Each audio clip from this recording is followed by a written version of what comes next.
Good morning students. Gayatri Vidya Mandir senior secondary school Sanchore के YouTube channel पे आपका एक बार फिर से स्वागत है। हम यहाँ पे सब्जेक्ट इंग्लिश क्लास 11th का जो भी ग्रामर है उसको हम लर्न कर रहे हैं।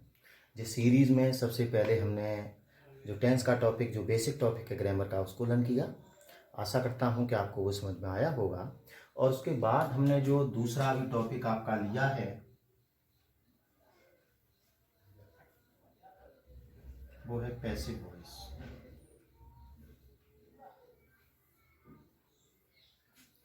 एंड यू नो, आप जानते हैं कि हमने सबसे पहले पैसिव वॉइस के अंतर्गत जो असर्टिव सेंटेंसेस होते हैं उनके रूल्स को सीखा।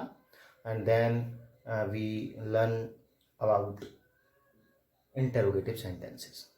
और अभी हाल ही में जो अभी प्रेजेंट टाइम हमारा जो अभी सेंटेंस चल रहा है वो है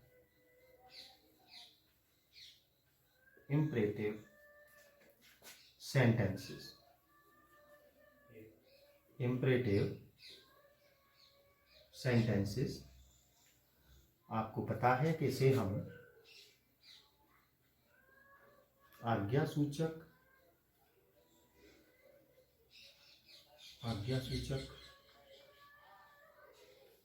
वाक्य भी कहते हैं, जिसमें आपको पता होगा कि हमने उन सेंटेंसेस को अभी सीखा था जो सेंटेंस आपके वर्ब के फर्स्ट फॉर्म से शुरू होते थे। जैसे वो था आंसर दिस क्वेश्चन।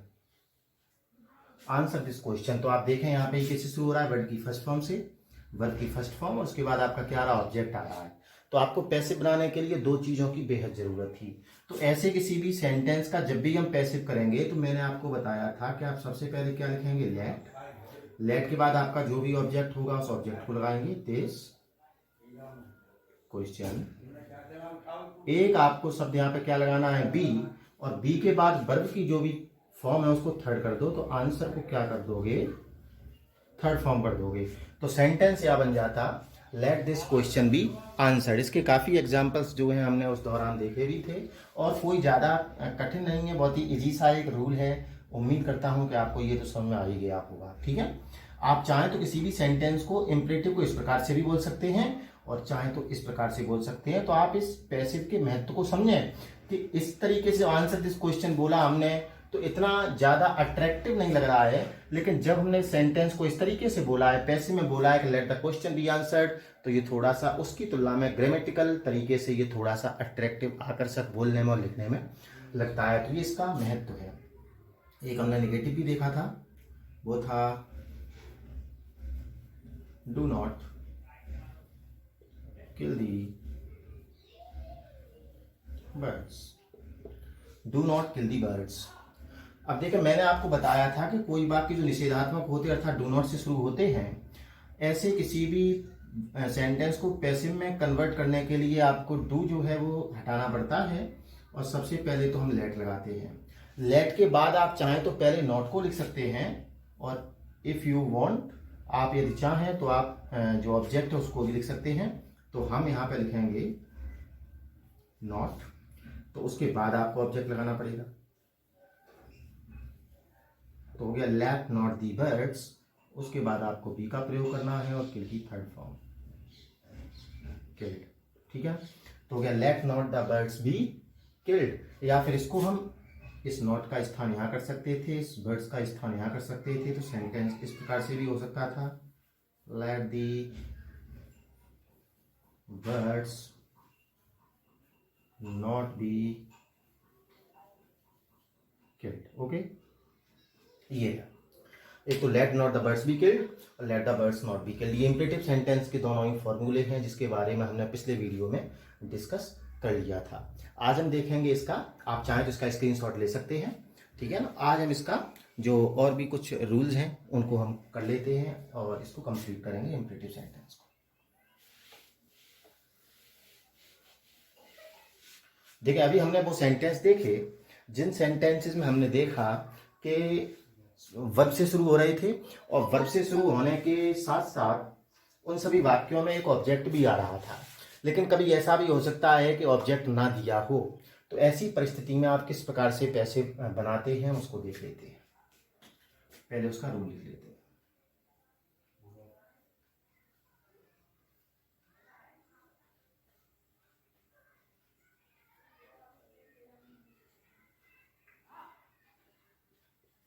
जब किसी वाक्य में प्लीज या काइंडली शब्द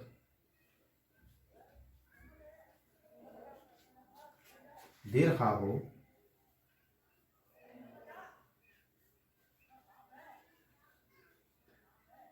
तो पैसे बनाते समय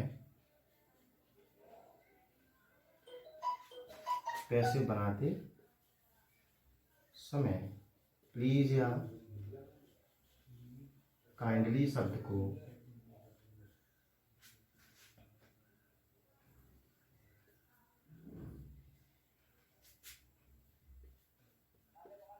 हटा देते हैं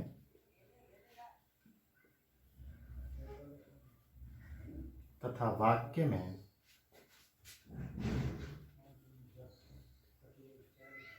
सर्वप्रथम यू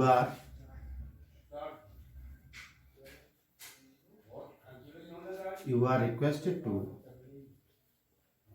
का प्रयोग करके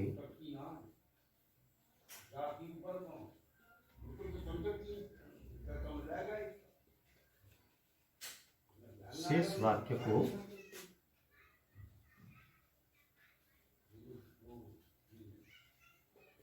वाक्य को लिख देते हैं। शेष वाक्य जो उसमें फिर किसी प्रकार का कोई भी हम चेंज नहीं करते। बस आपको क्या करना है, कहीं प्लीज आ गया है, कहीं काइंडली आ गया है, जो कि दोनों ही शब्द जो है वो किसके, निवेदन के हैं, ठीक है ना, प्रार्थना के, निवेदन के हैं। तो आप इनको तो क्या करेंगे, इन शब्दों को आप सेंटेंस से हटा देंगे और सेंटेंस में सबसे पहले आप लिख देंगे यू आर रिक्वेस्टेड टू, कि आपसे निवेदन किया जाता है, और इनके बाद आने वाला जो भी सेंटेंस है वो पूरा का पूरा वाक्य इसके बाद लिख देंगे, तो आपका पैसिव बन के तैयार हो जाएगा। कैसे होगा वो भी हम देखते हैं। देखिए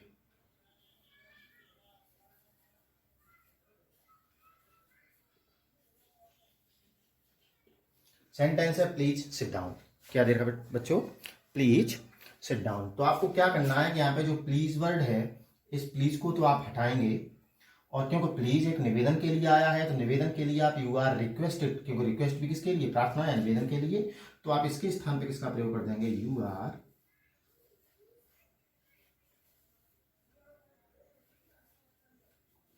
रिक्वेस्टेड टू तक कर दिया, और प्लीज के बाद, प्लीज तो हट गया, अब क्या बचा, सिट डाउन बचा है, तो टू के बाद वही सेंटेंस जो आप छोड़ देंगे।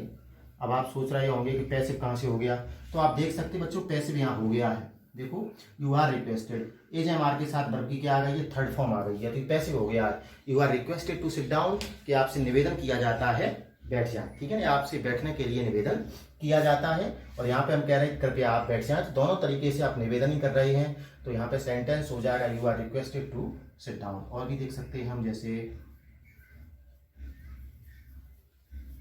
Kindly help me, kindly help me. अब देखो काइंडली भी प्लीज के साथ आया है, और kindly is also use for the request, ठीक है ना, जो भी निवेदन होते हैं उनके लिए प्रयोग किया जाता है। इस काइंडली को भी आप हटाएंगे and you will use you are, आप क्या यूज करेंगे, यू आर रिक्वेस्टेड टू, और आगे का जो भी सेंटेंस है उसको आप जोड़ेंगे तो हो जाएगा help me, you are requested to help me, ठीक है ना। तो एक तो रूल आपका ये प्लीज और काइंडली का हो गया, ठीक है ना, इसका आप स्क्रीनशॉट लें। एक अगला नियम जो है हम उसके भी डिस्कस कर लेते हैं। हाँ देखें, वहां पे प्लीज काइंडली आता है तो हम तुरंत ही समझ जाते हैं कि निवेदन का भाव है। यहाँ पे देखें आप,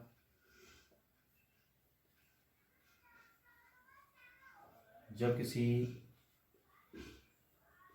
वाक्य से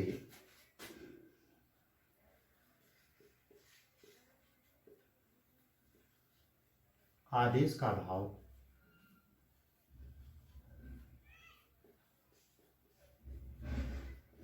प्रकट होता है तो वाक्य में सर्वप्रथम, पैसे बनाते समय, ठीक है ना, वाक्य में सर्वप्रथम। अब क्योंकि आदेश है तो वहां निवेदन था तो रिक्वेस्टेड करते थे, यहाँ पे आदेश है तो यू आर ऑर्डर टू का प्रयोग करके,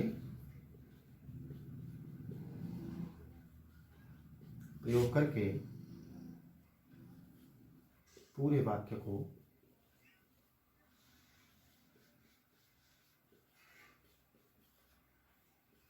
लिख देते। अब देखो वहां पे तो बच्चों प्लीज और काइंडली आ रहा था, तो प्लीज और काइंडली तो हमें हटाना ही था क्योंकि रिक्वेस्ट लगा रहे थे। यहाँ पे आदेश के लिए कोई शब्द नहीं आएगा, बस आपको उसका सेंटेंस का भाव देख के पहचान लेना है कि यहाँ पे क्या है, वो ऑर्डर है। तो ऑर्डर होगा तो आप शुरुआत में क्या लिख देंगे, यू आर ऑर्डर टू, और पूरा का पूरा सेंटेंस जो है आप जोड़ देंगे। जैसे कि सेंटेंस हो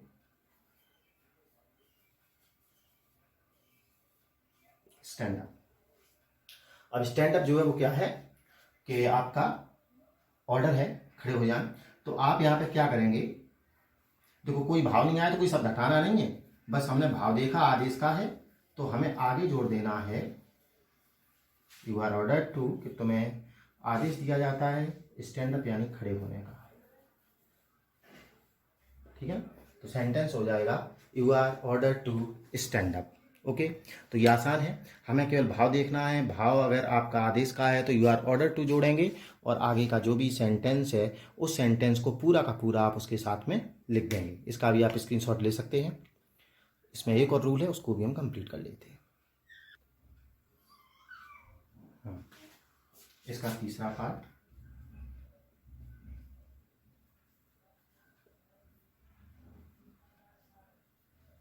जो किसी वाक्य से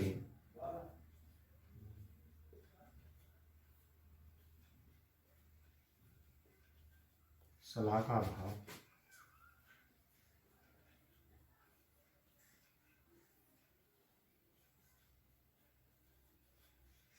सलाह का भाव प्रदर्शित होता है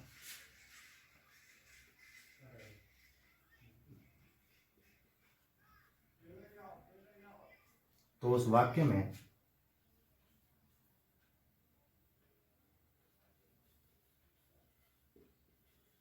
पैसे बनाते समय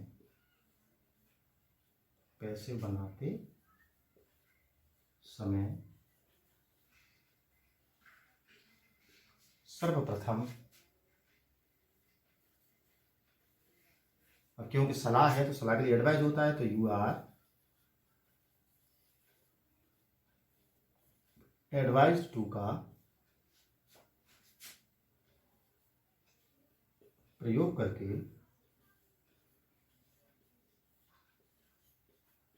पूरे वाक्य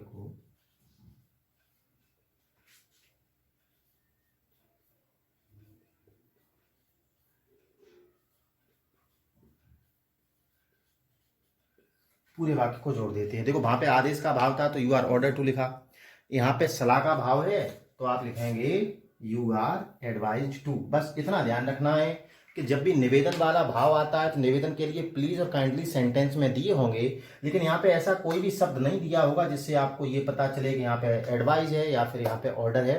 तो वो तो आपको सेंटेंस को पढ़ के उसका अनुमान लगा लेना है कि यहाँ पे किस प्रकार का भाव प्रदर्शित हो रहा है। अगर सलाह का भाव है तो आप करेंगे यू आर एडवाइज टू, शेष वाक्य को जोड़ देंगे।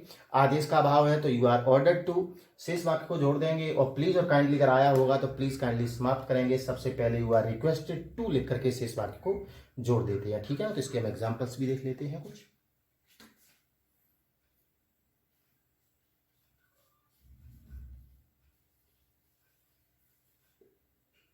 वर्क हार्ड, तो वर्क हार्ड जो है, देखो यहाँ वर्क हार्ड कह रहे हैं तो ये कोई निवेदन नहीं है। हमने वर्क हार्ड कहा है तो यहाँ पे कोई ऑर्डर भी नहीं है। हम कह रहे हैं मेहनत करिए, तो निश्चित रूप से मेहनत करने के लिए कहा जा रहा है तो वो क्या है, एक एडवाइस है। यहाँ पे कोई शब्द नहीं हटाना है बल्कि आपको यहाँ पे शुरू में जोड़ देना है you are advise to. You are advise आपको सलाह दी जाती है टू, और टू के बाद जो भी सेंटेंस है पूरा का पूरा सेंटेंस आप यहाँ पे तो यहाँ जोड़ देंगे तो हो जाएगा you are advise to work hard. जैसे हो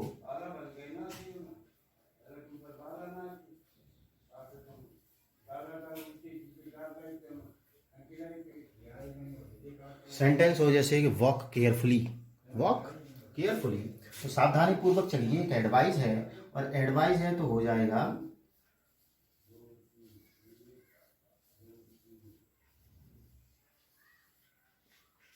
you are advised to walk, you are advised to walk carefully, ठीक है ना। या जैसे हो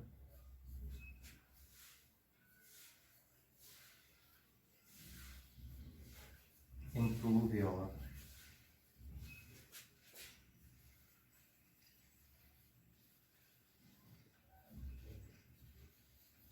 सेंटेंस हो जैसे इम्प्रूव योर हैंड राइटिंग, कि आपकी जो लिखावट है उसको सुधारिए, तो ये भी एक प्रकार का एडवाइस है। और एडवाइस है तो सबसे पहले यहाँ पे आप लिखोगे यू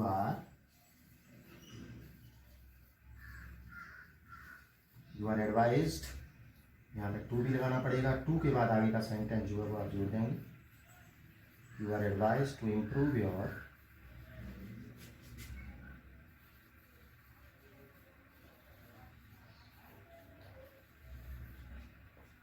ठीक है, तो हो जाएगा you are advise to improve your handwriting, ठीक है। तो इस प्रकार से आपका जो इम्परेटिव सेंटेंस है वो भी कंप्लीट होता है। असर्टिव सेंटेंस इससे पहले आपने कंप्लीट कर लिया था, असर्टिव के बाद आपने इंटरोगेटिव कंप्लीट किया, और उसके बाद ये है इम्परेटिव सेंटेंस है, ठीक है।